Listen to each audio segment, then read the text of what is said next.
Halo teman-teman, berjumpa lagi dengan saya Veronica Kristiani. Kali ini kita akan membahas tentang toxic relationship. Apa sih yang disebut toxic relationship? Nah, toxic relationship sendiri sebetulnya kita bisa perhatikan, kita bisa lihat dari hubungan-hubungan sesama yang kita lakukan di antara sesama kita. Misalnya dalam hubungan dengan pasangan, dengan hubungan dengan teman, orang tua dengan anak. Yang intinya adalah hubungan itu adalah hubungan yang tidak sehat. Artinya di dalam hubungan itu tidak saling mendukung, tetapi malah saling melemahkan, saling membuat perasaan yang tidak nyaman. Jadi di dalam hubungan itu justru banyak momen-momen yang negatif, bukan momen-momen positif. Nah, hal ini bisa mempengaruhi hal-hal yang berkaitan dengan mental, fisik. Kalau kita berada dalam hubungan yang gak nyaman atau hubungan-hubungan yang melemahkan, akhirnya malah mental kita terganggu dan fisik kita terganggu. Kata kuncinya sebetulnya di dalam hubungan adalah ketika kita membina hubungan dengan orang lain, yaitu membawa pertumbuhan bagi kita sebagai individu masing-masing. Tetapi ketika hubungan itu malah membawa kemunduran atau saling menjatuhkan, maka hubungan itu dikatakan toxic relationship. Nah, nanti teman-teman bisa menyadari sebetulnya hubungan yang memang teman-teman sedang jalani ini termasuk hubungan yang sehat atau hubungan yang memang kita saling memberi inspirasi, saling membuat pertumbuhan satu sama lain, atau justru hubungan ini malah melemahkan satu dengan yang lain. Bentuk-bentuk toxic relationship itu seperti apa? Nah, berbagai macam bentuk-bentuk toxic relationship yang bisa kita lihat mungkin di dalam hubungan sehari-hari, yaitu misalnya saling mengintimidasi atau salah satunya mengintimidasi yang lainnya, kemudian mengekang, kemudian berbohong, tidak jujur dengan satu dengan yang lainnya. Kemudian ada juga yang posesif, cemburu berlebihan sehingga malah tidak membebaskan teman atau pasangannya untuk berkreasi untuk atau menciptakan ide-ide, dan kemudian melakukan kekerasan fisik atau verbal. Nah, bentuk-bentuk toxic relationship ini teman-teman bisa sadari ketika sudah ada perasaan yang tidak nyaman yang dihasilkan di dalam hubungan itu. Bisa jadi itu adalah salah satu bentuk toxic relationship. Nah, dampaknya ketika kita berada pada toxic relationship atau hubungan yang tidak sehat, lama-lama kita sebagai individu atau sebagai pribadi merasa tidak berdaya, merasa tidak dicintai, kita tidak bisa mengembangkan diri, malah bisa menjadi kesedihan berkepanjangan dan tidak bisa melakukan fungsi kita sebagai individu yang memang harus mengembangkan diri sehari-hari atau di dalam kehidupan kita. Nah, hal-hal itu kita tidak bisa lakukan. Karena apa? Karena terjebak dalam hal-hal yang negatif atau momen-momen negatif. Sehingga yang terjadi adalah kita betul-betul terkungkung, tidak bisa melakukan sesuatu yang memberdayakan diri kita. Lalu apa solusinya ketika kita berada pada hubungan yang tidak sehat atau toxic relationship? Yang pertama yang perlu kita lakukan adalah kita menyadari bahwa kita memiliki hubungan yang tidak sehat atau toxic relationship.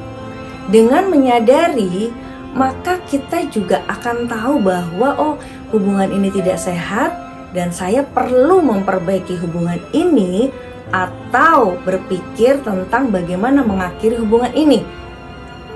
Kalau kita tidak sadar, kita akan terus berada dalam lingkaran hubungan yang tidak sehat.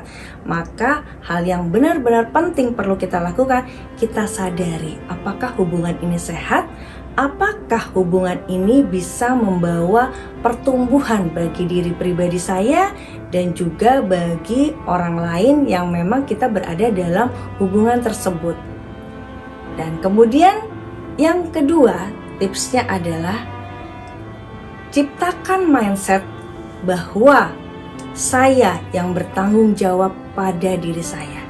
Artinya, ketika tadi kita sudah menyadari dan kemudian kita tanamkan mindset adalah saya yang bertanggung jawab pada diri saya, artinya kita tidak menyalahkan orang lain.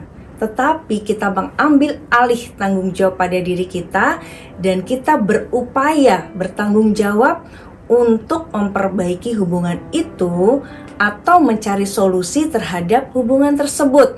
Sehingga kita tidak mengeluh, kita tidak menyalahkan orang lain, tapi kita balik ke diri kita, introspeksi diri dan mencari solusi atau mungkin berdiskusi dengan orang lain yang mungkin terlibat dalam hubungan kita itu atau mungkin hubungan yang tidak sehat, sehingga kita bisa memperbaiki hubungan dan kita bisa menciptakan hubungan yang sehat.